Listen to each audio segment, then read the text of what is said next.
So this guy gets inspired by the TV show Dexter, and he tries to become a serial killer. Now the guy's name is Twitchell, and Twitchell is a 29-year-old filmmaker living in Canada, and bro really wants to be just like the serial killer from the TV show Dexter. Like, he is obsessed with Dexter. In fact, he's so obsessed that one day in 2008, he starts working on a 9-minute short horror film called House of Cards that is inspired by the show Dexter. House of Cards is about a killer who lures a man to his garage and then murders him. And at some point, Twitchell even starts journaling all these crazy thoughts he's having in a diary he calls SK Confessions, which stands for Serial Killer Confessions. And so here, he's writing down all of his evil thoughts and plans in detail. And he really gets into this idea of murdering someone just like Dexter would. Here's the thing, though. In the show, the character Dexter would mostly murder other killers or just like really bad people. While Twitchell, he's open to murdering anyone who he could get alone. So he clearly missed the whole point of that show.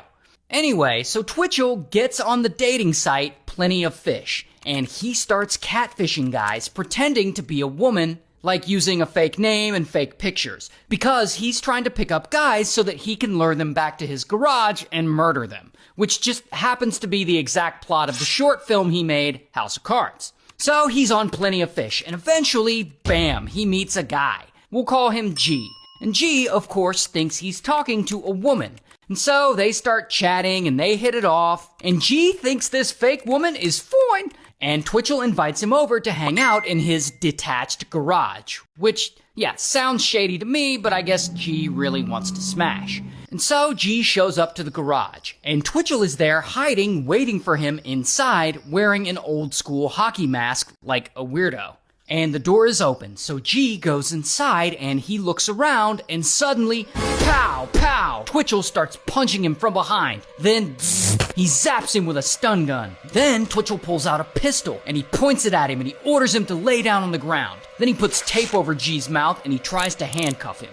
But G's not going down without a fight. He jumps to his feet and he lunges at Twitchell and he grabs the pistol in his hands and they struggle over it. And that is when G realizes the pistol is fake. It's plastic. There's no weight to it. He can feel it. So he's no longer scared. And boom, he punches Twitchell, but his punch is weak because he's weak because he just got hit with a stun gun. And so he runs away. And once he's outside, he falls because his legs don't work because, again, he was hit by a stun gun and he's weak.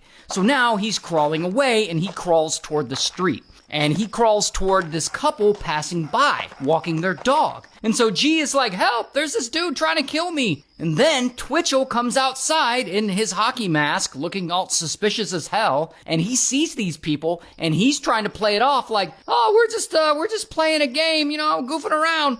And I guess the couple believes him and they leave. But luckily, there's enough time for G to get up and get back in his car and get away too. So I guess from here, Twitchell's like, damn it, that didn't work.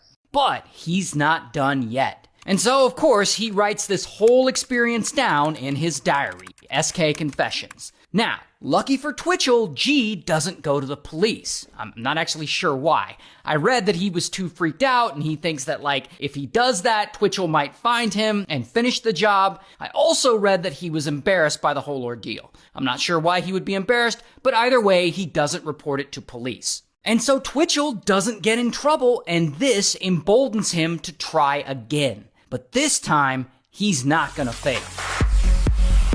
And so Twitchell goes back to Plenty of Fish, and there he pretends to be a woman again, and he cruises for lonely dudes looking for a date. And within a few days, he meets this guy, John.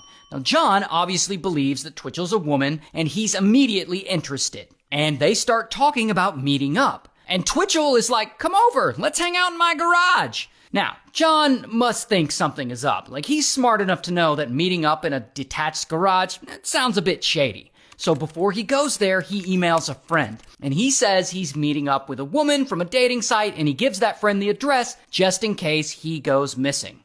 Smart guy. Then John heads over to Twitchell's garage to meet up with the woman that Twitchell is pretending to be. And so he gets there, and the door is left open, and so he enters. Once he's inside, suddenly, pow, Twitchell hits him in the head with a pipe and it knocks him out. Once he's out, Twitchell stabs him, and he unfortunately unalives him. So now, just like Dexter, Twitchell's gotta cover his tracks. So he tries to burn the body, and that fails for some reason. Then he dismembers it, and he dumps the remains in a storm sewer. Then he takes John's keys and he goes over to John's apartment. When he gets there, he lets himself inside and he gets on John's computer and he starts sending emails to some of John's friends saying that he met this woman online and that they're going on an extended vacation to Costa Rica and he'll be gone for a while, but to not ever come looking for him. Then, to sound really convincing, he changes John's Facebook status to in a relationship. Not only that, he also emails John's workplace and he resigns on his behalf so that none of his coworkers or his employer come looking for him.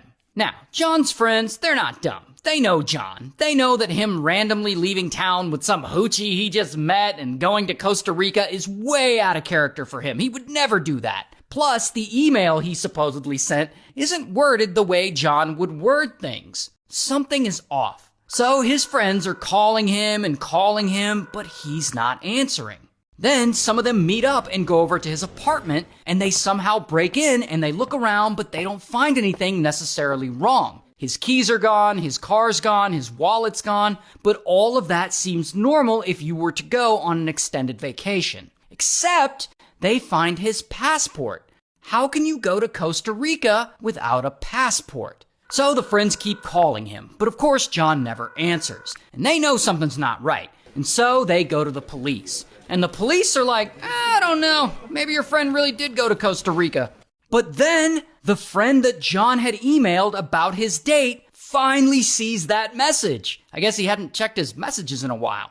And he's like, holy shit, John gave me the address. And he goes to the police. So now, police have something to go on, and they start investigating. And so they end up going to the address from the email John sent his friend, which ends up being Twitchell's detached garage. And Twitchell is there, and police see that he has John's car, and they question him about it, and he's like, no, I bought that car from a random guy. Now at this point, police don't have enough on him to arrest him, but they know something is up, and so they keep questioning him, and his stories are all so inconsistent. And so officers end up searching his car, and inside the car is Twitchell's laptop. And so they search his laptop, and there they find SK Confessions, Twitchell's serial killer diary.